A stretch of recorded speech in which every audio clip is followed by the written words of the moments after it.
Si vous avez une âme d'accompagnant et cherchez à vous former pour vivre de votre activité de thérapeute, alors je vous invite à découvrir aujourd'hui l'école de formation professionnelle à l'hypnose, le sponsor de cet épisode. L'école de formation professionnelle à l'hypnose vous propose une formation de 3 mois pour devenir un hypnothérapeute à l'expertise reconnue et aider hommes et femmes à transformer leur vie. Pendant la formation, qui est sous un format hybride entre le distanciel et le présentiel, l'accent est mis sur la maîtrise de l'hypnose avec un complément sur comment se vendre et développer son activité. Cette école est cofondée par Thibaut Goutier, hypnothérapeute, et Alexandre Dana, le fondateur de Live Mentor, que vous avez déjà entendu tous deux dans Métamorphose. Et spécialement pour les auditeurs de Métamorphose, l'école de formation professionnelle à l'hypnose vous offre une formation gratuite de 30 minutes pour comprendre comment devenir hypnothérapeute et vivre de cette activité confortablement. Alors rendez-vous tout de suite à l'adresse formation-professionnelle-hypnose.com ou sur le commentaire épinglé à cette vidéo pour vous inscrire.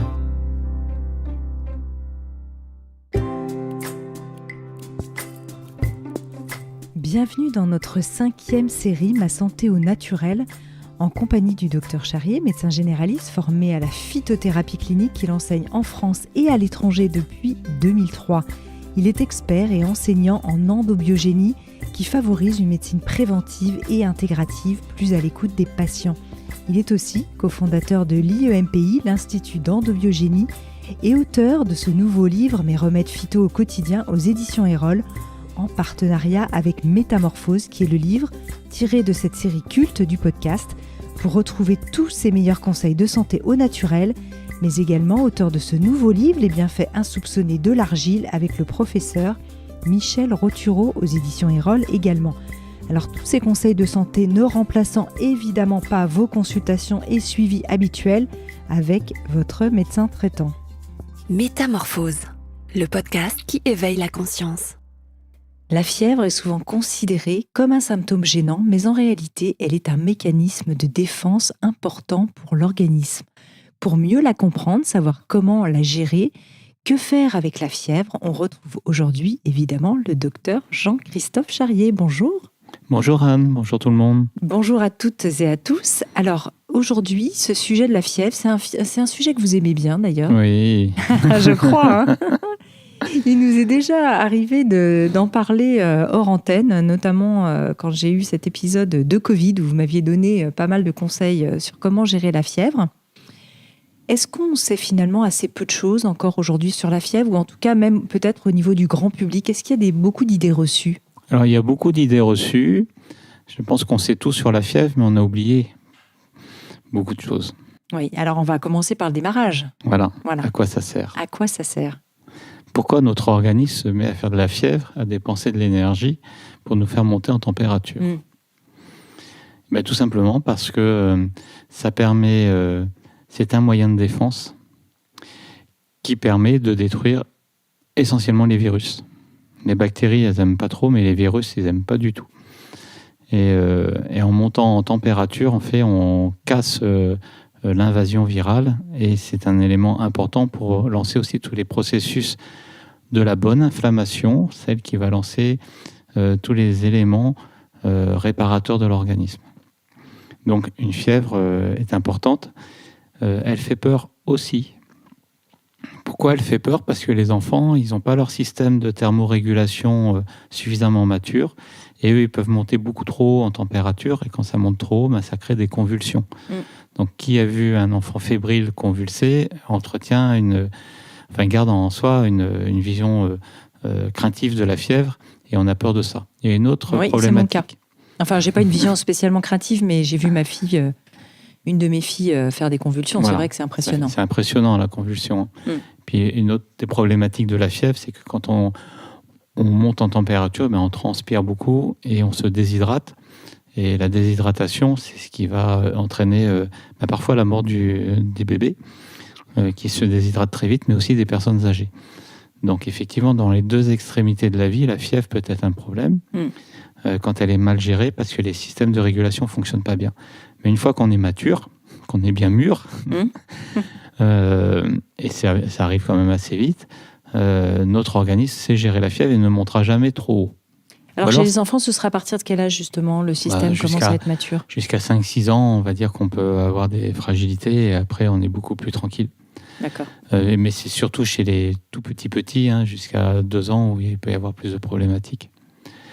5-6 ans, parce que à partir de 6 ans, 6-7 ans, on a quasiment fini tout notre travail de maturation de nos organes qui nous aident à lutter contre les agressions. Et avant, on est tout le temps malade, on est des petits morveux, comme on peut dire, parce qu'on a toujours plein de sécrétions, plein de choses, parce qu'en fait, on n'est pas très performant, en fait, et donc on surproduit pour pouvoir se défendre. C'est dans la surproduction qu'on arrive à se défendre. Mais arrivé à 7 ans, on a finalisé toute cette maturation-là, donc après, tout est en place et on peut bien affronter les choses. Alors c'est intéressant peut-être, si on peut un peu rétro-pédaler, est-ce qu'on peut observer finalement comment la fièvre ou les perceptions de la fièvre ont évolué au fil du temps? Est-ce qu'en médecine, on a un peu de recul sur cet aspect-là? Bon, simplement un peu rapidement pour nous resituer ça. Surtout, en médecine, on a reculé, on va dire, par rapport à la fièvre, parce qu'on a inventé des médicaments qui effacent la fièvre, des antipyrétiques. Donc ces médicaments-là baissent artificiellement la fièvre. Et comme on est rentré dans une approche médicale très, très, très, très, très symptomatique, il y a un symptôme, on l'efface. Et on est rentré dans ce réflexe en oubliant, pour la fièvre, à quoi ça sert. Donc c'est très bien d'avoir des médicaments antipyrétiques, parce que quand on est dans les situations extrêmes qu'on a évoquées tout à l'heure, là, effectivement, il faut prendre ces médicaments-là. Mais ça doit être des situations exceptionnelles. En fait, on doit respecter sa fièvre. Et pour ça, il y a plein de choses à faire que faisaient nos grands-mères, nos arrière-grands-mères, sans même qu'on leur ait appris les choses. C'était tout à fait naturel. On va y venir. Alors, peut-être pour mieux se situer, à partir de combien est-elle dangereuse, que ce soit chez les enfants ou chez les adultes, ou dérangeante, évidemment, quand elle entraîne des migraines, par exemple, importantes La précipitation, la coagulation des protéines se fait à partir de 42 degrés. Donc, comme on n'est constitué que de protéines, il faut éviter de devenir un œuf dur, en fait. Donc, il ne faut pas qu'on monte au-dessus de 42 degrés. Donc, une fièvre à 39 ne va pas abîmer votre structure protéique. Ça, c'est vraiment important. Et parfois, vous avez besoin de ce pic à 39 pour vraiment tuer une charge virale majeure qui vient vous envahir. Donc ce serait ça. Et chez les enfants, alors, chez les enfants, comme vous disiez, elle peut monter très vite. Donc, c'est là où il faut surveiller. Voilà, c'est là, il faut les surveiller. Et on peut les refroidir autrement qu'en mettant des antipyrétiques en première intention. Et autrefois, il était très, très courant de mettre des linges froids, imprégnés d'eau froide sur les plis inguinaux, sur la nuque, sur le front. Qui n'a pas eu sa grand-mère dans nos générations à nous, qui n'a pas eu sa grand-mère qui a mis un gant de toilette avec l'eau de fleur d'oranger froide sur le front quand on était fébrile. Ma grand-mère m'a fait ça. Je pense que la vôtre aussi, Anna, elle a dû faire des choses comme ça. Et maintenant, on ne fait plus ça. En fait, c'était pour refroidir. Et donc, on donnait aussi des bains. Et idéalement, on mettait l'enfant dans un bain d'eau à la température de son corps. Donc, s'il avait 38,5, on le mettait dans un bain à 38,5. Et après, on faisait couler de l'eau froide tout doucement dedans pour ramener le corps à la température de 37. Et ça soulage. Parce que le corps, il baisse sa température de façon non artificielle, mais de façon adaptative. Donc, il régule les choses. Et ça, c'est important. Alors que quand on met un médicament pour faire baisser la fièvre, on ne régule rien du tout. On impose à l'organisme de faire ça. Et on a des plantes qui sont fébrifuges et pas antipyrétiques. Donc, elles font fuir la fièvre et elles ne la baissent pas artificiellement. Pourquoi elles font fuir la fièvre? Parce qu'elles apportent des éléments de défense à l'organisme qui va s'en servir pour lutter contre l'agresseur. Et donc, du coup, on n'a plus besoin de la fièvre. Intéressant. Et on va voir quel type de remède. C'est vrai que le bain, il faut faire attention non plus à pas plonger un enfant dans un bain froid. Non, ça serait trop violent. Le choc adaptatif, là, il est trop agressif. Est-ce qu'il faut avoir un bon thermomètre? C'est un petit détail, mais en tout cas, moi, j'ai toujours du mal à me dire, est-ce qu'il faut un truc électronique qui prend la fièvre par le front? C'est que les enfants n'ont pas forcément envie qu'on leur mette le thermomètre, ni les adultes d'ailleurs, par voie rectale. Que sous les bras, c'est moyennement fiable, sauf si on est professionnel de santé et qu'on sait bien l'utiliser encore. Et cette question du thermomètre, elle est toujours un peu dans l'air, je trouve. J'ai ma fille qui m'appelle... qui est étudiante et qui me dit j'ai de la fièvre, j'ai 38 de fièvre. Ok. Et on fait, quand j'ai pu la voir, j'ai dit viens, on va mesurer ta fièvre. Et elle n'a pas su interpréter le thermofront, donc cette bande qu'on peut coller sur le front où la température monte, parce qu'il y a ça aussi, c'est des cristaux qui réagissent à la température. Donc, quand il se colore, eh ben, le chiffre apparaît, mais s'il se colore en rouge, ça c'est paradoxal, mais s'il se colore en rouge, il faut enlever 0,33. S'il se colore en bleu, il faut rajouter 0,33. Donc c'est l'inverse déjà de ce qu'on a entre le rouge chaud et le bleu froid, mais les cristaux, ils bougent comme ça en fait.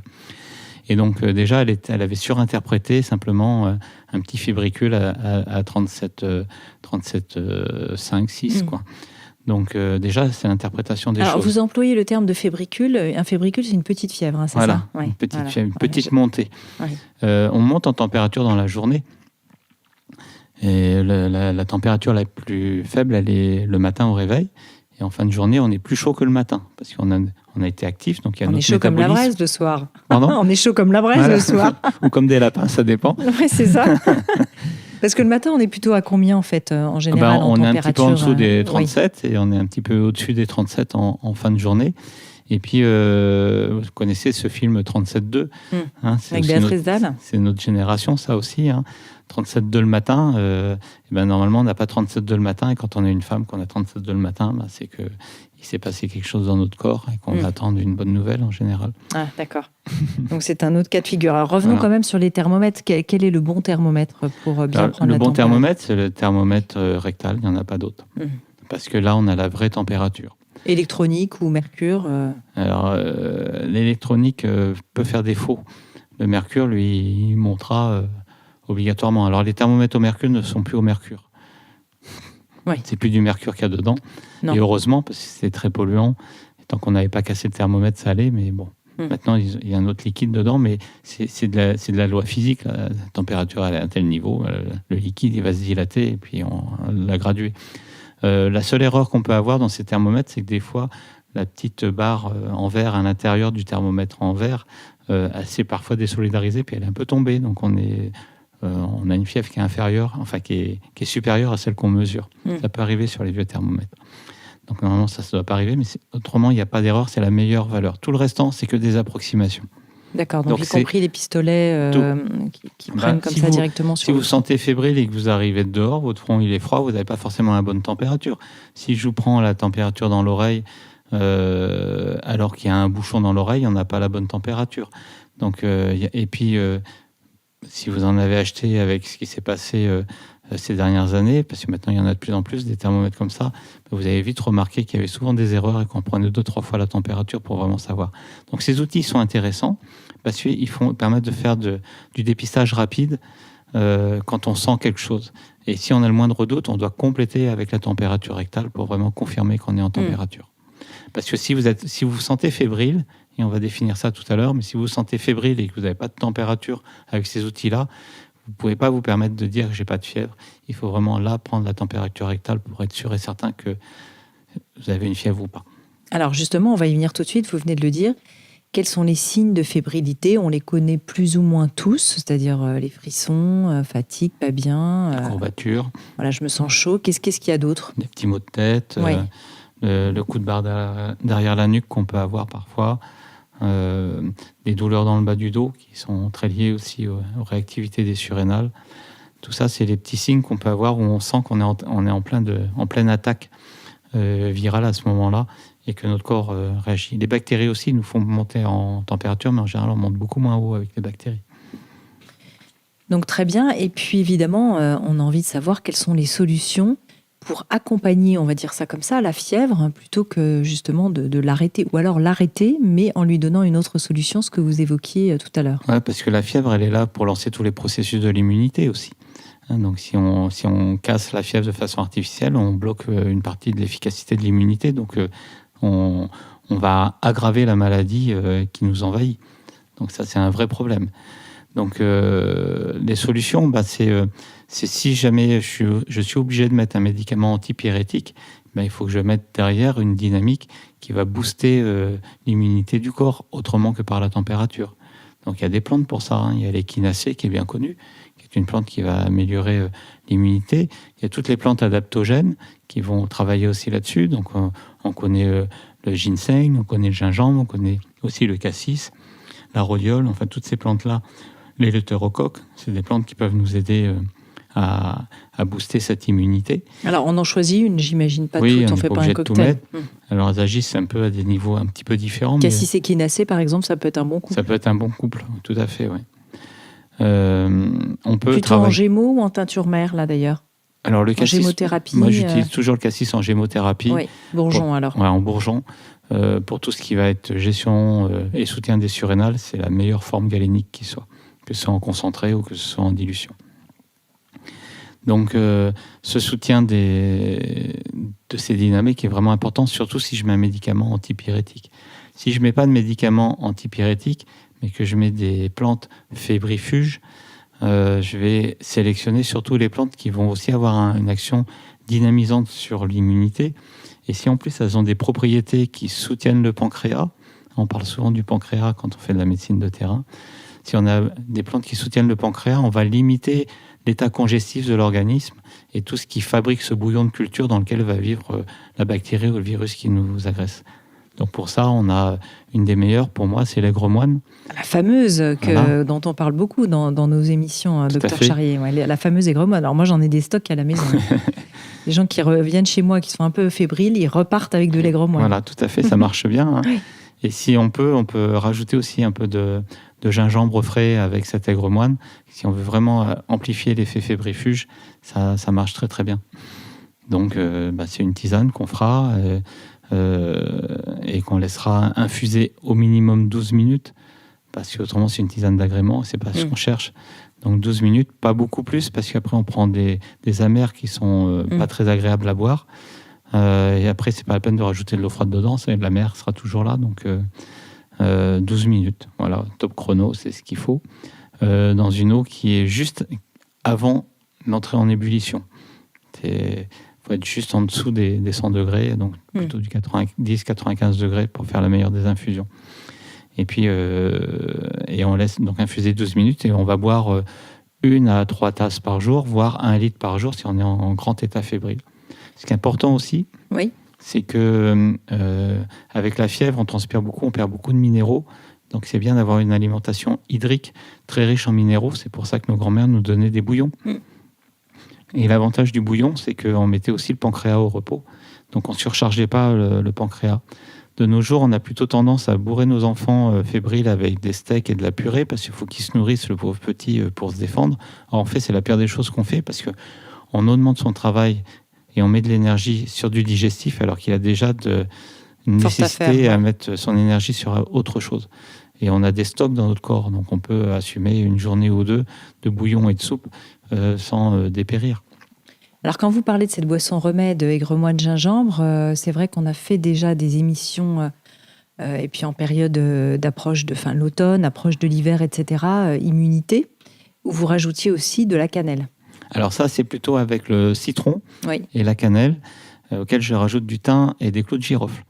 Donc ça aussi, c'est quelque chose qu'on peut faire très facilement, peut-être plus facilement que l'aigre moine d'ailleurs, parce que les citrons, il y en a partout, et dans le premier bar qui est à côté de chez nous, il y en a en général. Donc idéalement, c'est un citron chaud, donc idéalement, c'est un citron bio qu'on aura coupé en deux et qu'on aura fait bouillir pendant 3 à 5 minutes avec son écorce et qu'on aura écrasé dans l'eau de cuisson. C'est la base du grog en fait, c'est ce citron-là. Quand on n'a pas de citron bio, ou quand on est en ville et qu'on sent qu'on est en train d'être envahi, vous avez eu un coup de froid, une pluie qui vous est tombée dessus, il y a un peu de vent, et vous sentez que vous rentrez dans le terrain fébrile, vous arrêtez dans le premier café, vous demandez un citron chaud, là ils vont vous faire un jus de citron avec de l'eau chaude dedans. Et là, ce qui est bien, c'est soit on rajoute de la cannelle en poudre quand on est au café. Si on est à la maison, si on a un bâton de cannelle, on le fait bouillir avec notre citron, ou on met une cuillère à café de cannelle en poudre à bouillir avec notre citron. Et si on est très fébrile, on rajoutera du thym et des clous de girofle qui vont nous permettre d'être très antiseptiques et stimuler tous nos systèmes de défense par rapport à cette agression. Combien de clous de girofle on peut mettre à peu près ? 3 à 5 selon leur taille et selon notre agression. Et puis, pour le thym, on dit une branche de thym, donc ça fait une pincée de thym, quoi. Pour le citron, quand vous dites il faut faire bouillir le citron, ça tue pas quand même les vitamines de faire bouillir comme ça? Ça permet de ramollir l'écorce du citron et de libérer les essences. Et elles sont bien plus puissantes que la vitamine C que contient le citron. Et cliniquement, ça marche très bien. Donc ça me suffit comme preuve. Parfait. Non, mais c'est bien, merci pour la précision, parce que parfois on dit qu'il faut mettre plutôt de l'eau tiède avec le citron. Ça dépend ce qu'on cherche. Oui. Si on cherche que la vitamine C, d'accord, mais si on cherche le citron dans son entier, c'est différent. Parce que là, on rentre encore dans une logique qui est une logique symptomatique où on résume une plante à un de ses principes actifs. Or, une plante, quand on l'utilise en phytothérapie clinique, on utilise ce qui se rapproche au plus près du totem de la plante, donc ce qui apporte au plus près l'ensemble des composants de la plante. Ou d'une partie de la plante. En l'occurrence, le citron, c'est le fruit du citronnier. Donc on n'a pas la totalité du citronnier dans le jus de citron, mais on a la totalité du citron, du fruit. Du fruit. Alors, si on poursuit justement sur tout ce qui est fébrifuge, qu'est-ce qu'on pourrait avoir d'autre comme plante? La quinine, par exemple, autrefois, qui était utilisée. Le quinquina, le quinquina, est-ce que ça ne fait pas encore partie de la thérapeutique actuelle? Il faut être un peu méfiant? Non, pourquoi donc? Pas spécialement, d'accord. Non, avec la quinine en phytothérapie, on n'a pas de problème. On la trouve sous quelle forme d'ailleurs? Schweppes. Sans citer de marque, malheureusement, il y a un peu de sucre dedans. Oui. Mais c'est quoi le Schweppes? C'est Indian Tonic. L'Indian Tonic, c'est du quinquina en boisson à boire comme ça tous les jours. Donc, si c'était dangereux, il y a longtemps que le Schweppes il serait interdit. Et pourquoi le Schweppes existe? Parce que les Anglais ont racheté le diplôme. Pas le diplôme, le brevet, pardon, de fabrication d'une boisson gazeuse, parce que Monsieur Schweppes, c'était un horloger suisse qui a dépensé tout son argent et qui a inventé le principe pour faire des boissons gazeuses. Et il a été ruiné, et le brevet a été racheté par les Anglais, qui ont fait la recette de la boisson Schweppes. Ils ont mis l'apostrophe S à la fin, pour faire très anglais, et tout ça pour que leurs Anglais qui étaient partis dans les Indes et qui subissaient la malaria, parce que le paludisme en anglais c'est la malaria, c'est la même maladie, puissent se prémunir de ça avec cette boisson-là. Donc elle était un peu transformée pour arriver aujourd'hui, mais voilà. Alors pour être plus sérieux, vous pouvez trouver de la quinine, enfin du quinquina. La quinine, c'est une molécule, le quinquina, c'est la plante. Le quinquina, vous le trouverez en extrait fluide facilement chez votre pharmacien. Et en prenant des doses raisonnables, à 25 gouttes, 1 à 3 fois par jour, ça peut être très aidant. On peut aussi trouver des tisanes, peut-être, en herboristerie? Oui, vous avez la reine des prés, par exemple, qui est Spiraea ulmaria. Donc le spire, c'est le spire de aspirine. Vous avez le saule blanc, Salix alba. Salix, c'est de acétylsalicylique de aspirine. Donc on voit qu'on a deux plantes qui sont à l'origine d'un médicament connu qui est l'aspirine, où on a transformé un petit peu un extrait de ces plantes. C'est pour ça qu'il y a le A devant, parce qu'il y a une acétylation. Donc l'aspirine est antipyrétique. La reine des prés et le saule blanc sont fébrifuges. D'accord, on retrouve cette distinction entre Tout à fait, parce que le saule blanc et la reine des prés, ce n'est pas qu'une molécule, mais toute une synergie. L'aspirine vous fait des trous dans l'estomac, la reine des prés guérit les ulcères à l'estomac. C'est extraordinaire. Excellent. La fièvre, si on doit rester par exemple à 39 ou 40, combien de temps on peut tenir comme ça? Le gros problème, c'est la déshydratation. Donc il faut être bien hydraté et il faut refroidir. Donc on va refroidir effectivement avec des linges froids, comme on a dit, ou même des glaçons dans un gant qu'on va poser. Voilà. Donc ça doit descendre. Si ça ne descend pas, ça peut descendre et remonter, ça c'est pas grave, c'est yo-yo, au contraire c'est l'organisme qui se défend puis qui perd des défenses, donc qui remonte en température et qui se redéfend. Après quand ça reste trop longtemps, là effectivement c'est le moment où on va instaurer un traitement antipyrétique. Mais de toute façon sur une fièvre qui s'installe, il faut voir un médecin, il faut être sûr qu'il n'y ait pas une autre maladie derrière, parce qu'on peut avoir des maladies qui dérégulent nos centres de thermorégulation et qui n'ont rien à voir avec une infection virale ou bactérienne. Oui, j'étais avec des personnes hier soir qui me racontaient justement que leur fille avait eu aux États-Unis la maladie de Kawasaki, qui est assez rare. Tout à fait. Plutôt, je crois, une maladie qui touche plutôt les nourrissons, garçons de population asiatique, d'après ce que j'ai compris. D'ailleurs, son nom l'indique aussi. et qui donnent des très fortes fièvres qui sont assez peu connues aujourd'hui de la médecine, même classique. Hein. Tout à fait. Ouais. Comme c'est une maladie rare, on n'y pense pas toujours. Et si déjà les médecins ont du mal à y penser, vous pensez bien que les gens qui n'ont aucune formation, ils n'y pensent pas du tout. Oui. Hein. Donc, moi, j'ai dû en connaître que 2 Kawasaki dans ma carrière. Donc, vous voyez, c'est quand même exceptionnel. Oui. Alors, ne vous focalisez pas là-dessus, j'en parle parce que justement... Non, mais pour dire qu'une fièvre inexpliquée, ça nécessite un bilan. Et parfois, le médecin généraliste ne peut pas aller plus loin dans le bilan, donc il vous envoie chez un médecin interniste qui fait de l'endocrino, qui fait tout ça et qui va pousser des diagnostics. Des fois, il y a des fièvres qui sont liées aussi à des cancers. Donc, ça peut être le premier signe de découverte d'un cancer, une fièvre qui traîne comme ça. Donc, ça peut nécessiter un bilan. C'est pour ça qu'il ne faut pas négliger une fièvre qui traîne. Une attaque virale ou bactérienne, ça dure maximum 8 jours. C'est déjà beaucoup trop, 8 jours. En 5 jours, normalement, ça doit être réglé. Bon, on a vu justement pendant la période de Covid, la crise sanitaire, la crise Covid, qu'il y a des gens qui ont entraîné des fièvres pendant assez longtemps. Tout à fait.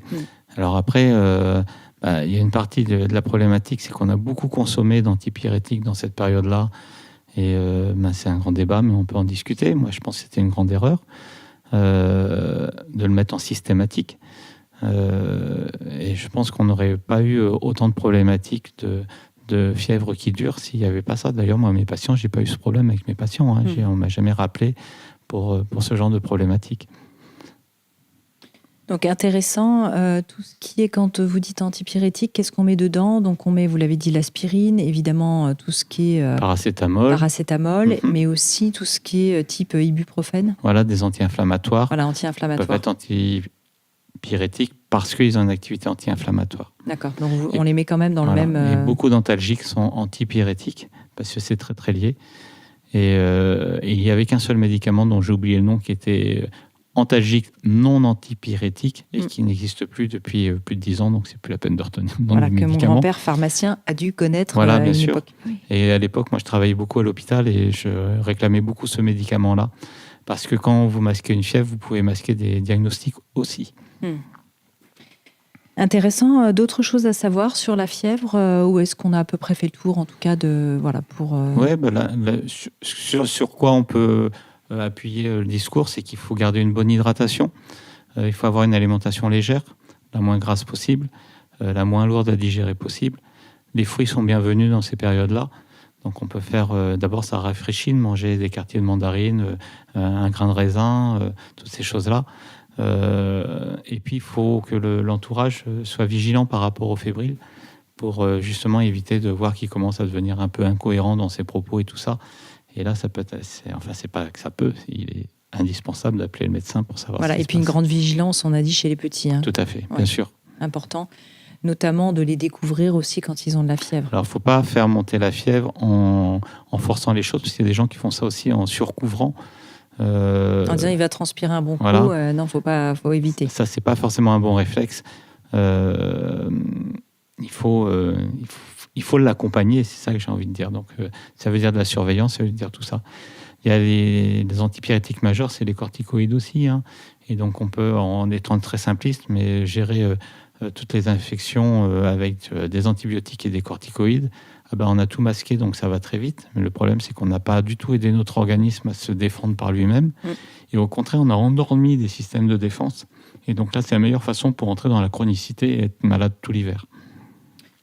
D'accord, donc c'est bien d'avoir ça en tête. Dernier point sur la fièvre, avant de nous quitter, que j'avais en tête et qui a disparu. Je revenais simplement parce que vous parliez de l'hydratation, je pensais au bouillon. Parce que quand j'ai eu cet épisode de Covid un peu long, c'est vrai que j'ai redécouvert, notamment grâce à vous, les bouillons. Et c'est vrai que je me sentais parfaitement hydratée et nourrie. Et oui. En mettant du thym aussi dedans, des herbes, tout un tas de choses. Le thym, le romarin sont bienvenus. C'est délicieux, un bon bouillon, c'est absolument remarquable en termes même gustatifs. Oui, bien sûr. On peut le garder combien de temps? On le garde au frais? Oui, il faut le garder au frais. Après, tout le problème, c'est que le bouillon, c'est pas autre chose qu'une infusion de légumes. Ou une décoction de légumes, on va dire. Décoction, c'est ça. C'est plutôt une décoction de légumes. Donc, tout ça s'oxyde au bout d'un moment et ça perd vraiment ses propriétés bénéfiques. On peut choisir les bons légumes pour ça ou les bons aromates à mettre dedans. Donc, qu'est-ce qu'on met dans le bouillon ? Allez, on va le dire comme ça, on a la bonne recette. Qu'est-ce que je vous ai dit de mettre ? Alors moi, j'avais mis, justement, je vous l'ai dit, du thym. J'avais mis, je crois que c'était des courgettes, même si c'était pas trop la saison, des carottes, des oignons, de l'ail. Qu'est-ce que j'avais mis dans ce... L'oignon, c'est un puissant fébrifuge, par exemple. Ouais. Les anciens, parfois, ils mettaient même des rondelles d'oignon sur la plante des pieds, à tenir avec des bandes ou des chaussettes pour faire baisser la fièvre, parce que les essences de l'oignon passaient la peau à cet endroit-là. L'ail, c'est un puissant antiseptique aussi. Donc là, on avait déjà 2 choses. Le thym va booster les surrénales, va freiner le parasympathique, donc va conditionner tous les éléments de défense pour booster l'immunité. Les courgettes vont être nutritives. On aurait pu mettre un poireau aussi qui serait... Oui, j'avais mis du poireau, peut-être même de la patate douce. Ouais, donc la patate douce, elle est intéressante pour être nutritive de façon sans surcharger le travail. Le poireau, il va avoir une activité de drainage rénal, donc il va aussi aider à éliminer les toxines. Donc là, on a vraiment toute une bonne synergie pour que notre organisme, il ait ce qu'il faut. Il ne faut pas oublier que tous les légumes donnent des minéraux, des oligo-éléments. Et ces minéraux, ils sont vraiment importants. Et on peut saler le bouillon. Et parfois, s'il y a eu beaucoup de transpiration, beaucoup de fièvre, on peut le saler un peu plus qu'on le ferait pour un bouillon d'un repas normal. Oui, tout à fait. En tout cas, j'ai un bon souvenir, malgré tout, malgré ce Covid, de ce très bon bouillon que j'ai pris pendant 3 ou 4 jours. Et en plus, ça réveillait le goût et ça évitait peut-être, par les propriétés du thym, dans ses propriétés anti-inflammatoires, le fait qu'on ait ces problèmes de perte de goût et d'odorat. J'ai pas eu ces pertes-là, en effet. Donc, très bonne association. Merci infiniment. Je crois qu'on sait pas mal de choses, un peu plus. Ça nous a éclairé en tout cas sur la fièvre. Et puis, on rappellera jamais assez les conseils que vous venez de redonner. Si la fièvre dure, si c'est trop haut en température, évidemment, il faut tout de suite consulter. Voilà, il faut consulter, puis il faut prendre la fièvre. Parce qu'il y a des gens qui disent « moi, j'ai jamais de fièvre », c'est pas vrai. Ils la ressentent pas forcément. Mais quand on est malade, il faut prendre la fièvre pour savoir si elle est réelle ou pas et jusqu'à quel niveau elle monte, parce que ça, c'est aussi un manquement de nos jours. Comme dès qu'on va mal, on prend un paracétamol, du coup, on n'a pas l'expression des choses. Et ça, j'aimerais que ce soit le réflexe à arrêter et respecter ce que notre corps fait, parce que s'il le fait, c'est pas pour nous embêter, c'est vraiment pour nous défendre, et respecter aussi le temps de convalescence qu'on a après cette agression. Parce que là, l'organisme se renforce en travaillant sur ce temps de convalescence et va vous rendre beaucoup plus performant pour lutter contre la prochaine infection. Ce qui n'est pas du tout le cas si vous êtes totalement substitué dès le début à votre organisme parce que vous êtes agressé. Donc parfois, on croit gagner du temps et parce qu'on ne va pas accepter, on va vite gérer les symptômes. Mais en fait, on perd du temps dans le temps et on perd de l'efficacité parce qu'on va s'épuiser à être toujours malade, à être toujours sur ces traitements substitutifs. D'ailleurs, vous me faites penser, on ne va jamais réussir à terminer cet épisode, mais dans mes enfants, il y en a une qui monte sur les 3, il y en a une qui monte très vite en température, et l'autre, c'est comme un peu les serpents, on a l'impression que c'est vraiment un humain au sang-froid. Ouais. Et donc, même si elle a l'air d'être fiévreuse, la température ne monte pas ou très peu. Et oui, c'est pas du tout le même terrain. C'est pour ça, moi, sur mes 3, j'en ai 2, elles sont comme ça. Il y en a une, quand elle est malade, elle est vraiment malade, on la voit pas pendant 8 jours. Et puis il y en a une autre, ça dure une demi-journée. Il y en a une qui a fait la varicelle avec des boutons partout, et l'autre en même temps, parce qu'elles sont très peu d'écart. Et l'autre, elle a fait 2 boutons, et c'est passé comme ça. Mais alors, les personnes qui montent très peu en température, est-ce que ça peut masquer autre chose ? Non, justement, si elles montent très peu en température, c'est qu'elles ont une très très bonne immunité, qu'elles gèrent très bien les choses, donc elles n'ont pas besoin de la température pour soutenir ou... D'accord. Donc pas d'inquiétude. Pas d'inquiétude du tout, au contraire. C'est plutôt un très bon terrain. Bon, mais c'est parfait. Merci infiniment, Dr Jarrier. Avec plaisir. À bientôt. À bientôt. Si vous avez aimé ce podcast, n'hésitez pas à lui donner 5 étoiles sur Apple Podcast et surtout abonnez-vous pour ne manquer aucun épisode.